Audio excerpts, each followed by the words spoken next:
And it's very impressive and imposing to look at. It's an absolute centerpiece. But the thing is with this aquarium, though it's sparklingly beautifully clean, there's been a succession of fish losses. A fish lost here and a fish lost there. Whenever the water's tested, the water seems to be fine. The tank does receive regular maintenance.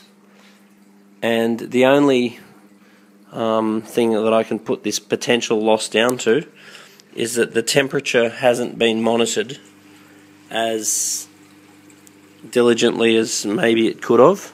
And when I checked it, it was a little bit low. Not drastically low, but just a little bit low. The other thing is that the fish are dying one at a time, and before they die, they're breathing extremely heavy. So what we are going to do, just to cross that off as well, is run the tank with a course of praziquantel. In most cases, that's not available to most people, so you're going to have to normally use medications like Sterazin.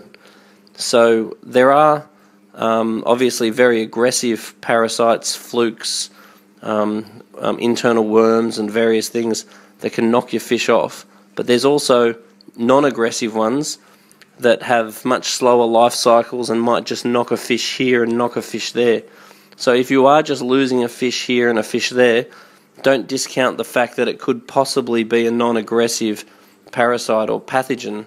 So it could be a type of internal worm, could be a gill fluke, it could be a whole host of different things that you may never be able to identify, and because it's not aggressive and knocking all your fish out at once and not necessarily visible, it's a very hard thing to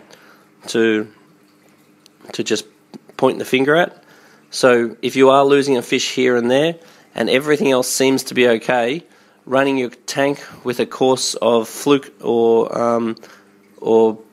sort of larger parasite medication is really worth giving it a crack, because it has worked for me in the past and I'm hoping it will work for me in this circumstance. So once we dose it with praziquantel, we're going to keep a real eye on the ammonia and nitrite, because we don't want it to damage the filter, which is possible.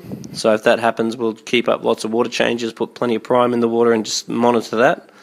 But that way we'll be nice and sure that those sorts of flukes and internal worms and so forth won't be an issue.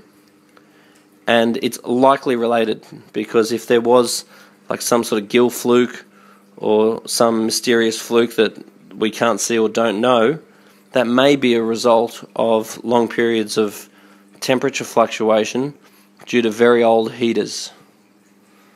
So anyway, I'll check back, and hopefully next time I come and see this aquarium, it will be thriving with beautiful new fish. Under no circumstance are we going to put any new fish in for the next couple of months, because we're just going to want to monitor and make sure that we've solved the problem that we have at the moment, and then we can think about restocking once we've got rid of the parasite, assuming there is one, and once we've stabilized the temperature with the new heaters.